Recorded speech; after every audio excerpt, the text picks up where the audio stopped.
नमस्कार दोस्तों, एस्ट्रोलॉजर कपिल मिश्रा में आपका बहुत बहुत स्वागत है।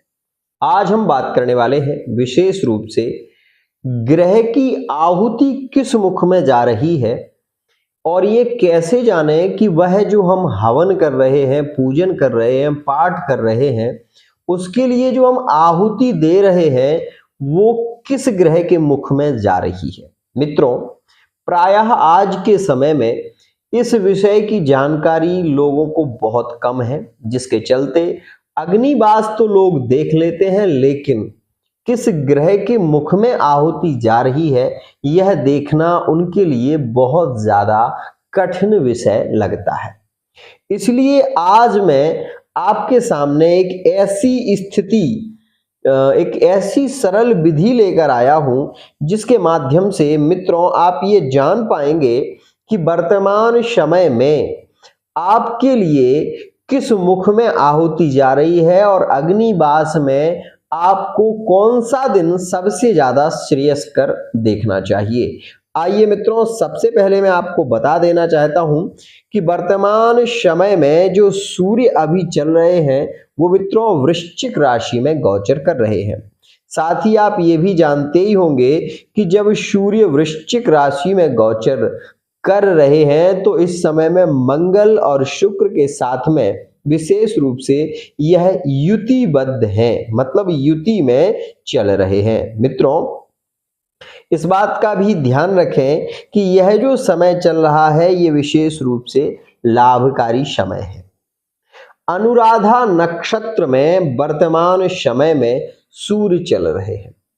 अब आपको केवल ये ध्यान रखना है कि जिस समय से यह अनुराधा नक्षत्र में सूर्य का प्रवेश हुआ है वह नक्षत्र सिद्धांत के अनुसार 16 तारीख से यह योग बना है। मतलब अभी देखें तो 16 नवंबर 2023 में सूर्य ने अपना परिवर्तन किया था और जिसके चलते मित्रों मैं आपको बता देना चाहता हूं कि 16 तारीख में जो सूर्य का परिवर्तन हुआ था उस समय जो मित्रों सूर्य थे वो नक्षत्रबद्ध तरीके से एक नक्षत्र से दूसरे नक्षत्र में उनका परिवर्तन हुआ था। मित्रों ये बात ध्यान रखिएगा, जब भी सूर्य किसी नक्षत्र में प्रवेश करते हैं तो वो एक नक्षत्र के माध्यम से दूसरे नक्षत्र में प्रवेश करते हैं। मित्रों, विशाखा नक्षत्र था 16 तारीख में। अब विशाखा से मित्रों आप ये देखें कि आप क्रमबद्ध तरीके से इस बात का ध्यान रखें, क्योंकि विशाखा के बाद जो नक्षत्रगत स्थितियां बनती गई हैं उसके माध्यम से ही सूर्य की स्थिति परिवर्तित होती रही है। तो मित्रों विशाखा नक्षत्र में जो सूर्य ने प्रवेश किया उसके बाद मित्रों सूर्य नक्षत्रों में ज्यादा 3 दिन में सूर्य एक बार परिवर्तन करते हैं नक्षत्र, ध्यान रखिएगा। तो मित्रों विशाखा के बाद जो नक्षत्र शुरू हुआ है वो अनुराधा।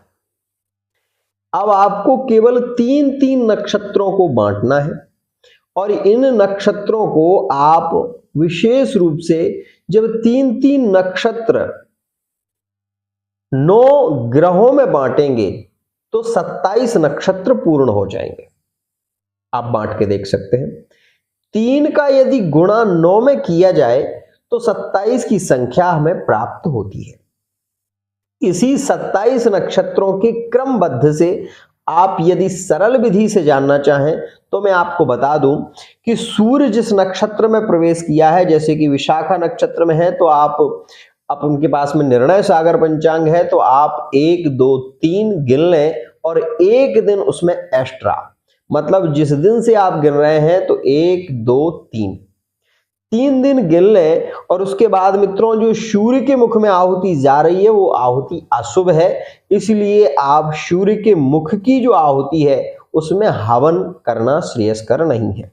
उसके बाद मित्रों आप 3 नक्षत्र गिने, मतलब 3 दिन गिने और 3 दिनों में जो आहुति जा रही है वो बुध के मुख में जा रही है और वो सबसे श्रेष्ठ है, सबसे श्रेयस्कर है। उसके बाद आप 3 की संख्या गिनेंगे तो शुक्र के मुख में आहुति जा रही है, वो भी बहुत ही ज्यादा श्रेष्ठ है।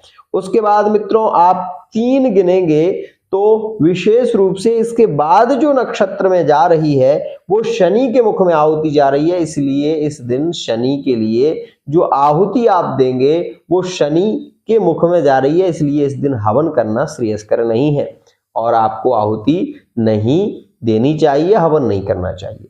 उसके बाद मित्रों चंद्रमा के मुख में 3 दिन बाद आहुति जा रही है, तो आप 3 दिन बाद जो आहुति जा रही है उसमें आप हवन कर सकते हैं।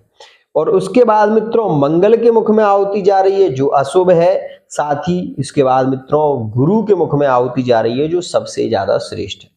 मेरे कहने का मतलब ये है कि जिस दिन से आहुति प्रारंभ हो रही है सूर्य की, आप ये जान लें कि सूर्य के मुख में आहुति जो जा रही है वो श्रेयस्कर नहीं है, क्योंकि यहाँ पर अशुभ ग्रह माना जाता है सूर्य को। लेकिन मैं आपको ये कहना चाहूंगा कि जो शुभ ग्रहों के मुख में आहुति जा रही है, जैसे कि बुध हो गया, शुक्र हो गया, चंद्रमा हो गया, गुरु हो गया, इनके मुख में आहुति विशेष रूप से योगकारी होती है।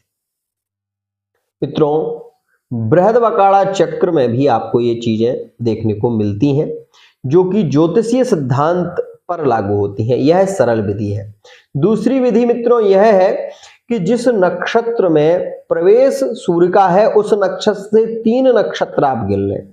मान लीजिए अश्विनी नक्षत्र में सूर्य का प्रवेश है तो अश्विनी, भरणी, कृतिका, यहां पर सूर्य के ये 3 नक्षत्र यहां पर हो गए, तो सूर्य के नक्षत्र में मुख्य आहुति ठीक नहीं है। इसके बाद जो नक्षत्र आ रहा है मतलब अश्विनी, भरणी, कृतिका और रोहिणी नक्षत्र में जो आहुति जा रही है, तो रोहिणी के मुख में जो आहुति है वो श्रेयस्कर है, श्रेष्ठ है। इसी प्रकार से आपको आहुति का सिद्धांत समझना होगा। आज के लिए इतना ही। ये बात ध्यान रखिएगा, ज्योतिषीय सिद्धांत को लेकर अगर आप किसी भी बात को जानना चाहते हैं तो विशेष रूप से कमेंट में आप लिख सकते हैं, मैं कमेंट पढ़ता हूं। आपके लिए वो वीडियो मैं लेकर आऊंगा जो सार्वभौम होगी। आज के लिए इतना ही। आशा करता हूं ये वीडियो आपको पसंद आएगी। वीडियो पसंद आती है तो चैनल को सब्सक्राइब करना ना भूलें।